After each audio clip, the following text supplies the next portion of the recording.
આજરોજ જે ક્રાંતિકારી સેના દ્વારા રાણી લક્ષ્મીબાઈ જે મહાન ક્રાંતિકારી થઈ ગયા નારી શક્તિમાં, જે રાણી લક્ષ્મીબાઈની પ્રતિમાનો અનાવરણનો દિવસ હતો.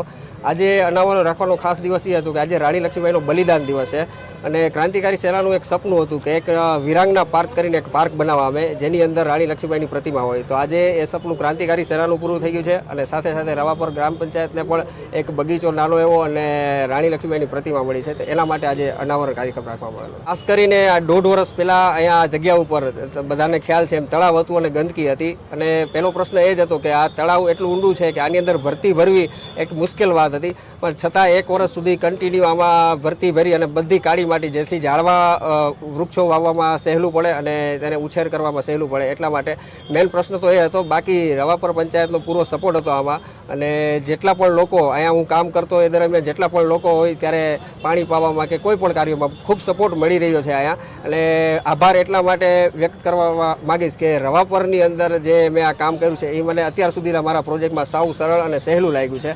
બહુ ફિઝિકલી અને બધાનો સાથ આમાં મળ્યો છે એટલે બધા રવાપર પંચાયતના સભ્યો અને ક્રાંતિકારી સેનાના તમામ સભ્યોનો ખૂબ ખૂબ આભાર માનીશ. આપણે અત્યારે આ જે પ્રતિમા મૂકેલી છે તે નીચેથી જમીનથી આપણે ઓછામાં ઓછી 24 ફૂટ ઊંચી છે, બરોબર છે, કે જે પ્રતિમાની જે હાઇટ રહી ને 14 ફૂટથી વધારે આપણે લીધી છે. જે મોરબીની અંદર કદાચ ઊંચામાં ઊંચી આપણે આ પ્રતિમા મૂકેલી હશે.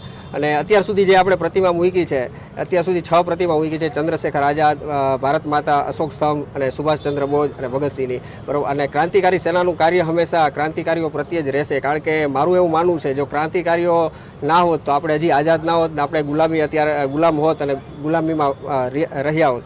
તો ક્રાંતિકારીઓના લીધે જ મને આઝાદી મળી. આજે હું શ્વાસ લેતો હોય કે કોઈ પણ કાર્ય કરતો, બધા લોકોને ક્રાંતિકારીઓનું મહત્ત્વ સમજવું જોઈએ અને તમારા બાળકોમાં આ વિચારો નાખવા જોઈએ, જેથી કરીને તમારા બાળકો ભવિષ્યમાં કોઈ પણ જગ્યાએ હશે તો ક્રાંતિકારી વિચારધારા હશે તો તમારું બાળક અલગ તરી આવશે. કે જેમ કે તમારા બાળકોની અંદર ક્રાંતિકારીના વિચાર હશે તો એક એક્ઝામ્પલ દેવા માગું છું કે તમારો બાળક 10માં નાપાસ થયો તો ક્યારેય ખરાબ વિચાર નહીં કરે, આપઘાત કે આત્મહત્યાનો વિચાર નહીં કરે. કેમ કે ક્રાંતિકારીઓ ઉપર એટલા અત્યાચાર અને જુલ્મો થયા હતા, ક્યારેય એ નાસીપાસ નહોતા થયા. 23 વર્ષની ઉંમરે ભગતસિંહ હોય કે ચંદ્રશેખર આઝાદ, સુખદેવ, રાજગુરુ, સુભાષચંદ્ર બોઝ એ લોકોએ ઘણું વેઠવું પડ્યું હતું. એવી જ રીતે આજે આ રાણી લક્ષ્મીબાઈની પ્રતિમા મૂકી છે તો એ પણ નાની ઉંમરે 1857ના વિપ્લવમાં અંગ્રેજો સામે જ્યારે લડતા હતા અને ઘાયલ થયા હતા તો એને પણ ઘણી વેદના હતી. પોતાનું બાળક પાછળ રાખીને યુદ્ધ લડવું એટલે બહુ અઘરી વાત છે, ખાલી વિચાર આવતા જ રૂવાટા ઊભા થઈ જાય છે. તો આવી જ રીતે ક્રાંતિકારીઓ જે છે એના વિચાર અને એમની જે શક્તિ હતી તમારા બાળકોને ખ્યાલ આવશે તો તમારું બાળક 100% ક્રાંતિકારી વિચારથી આગળ વધશે.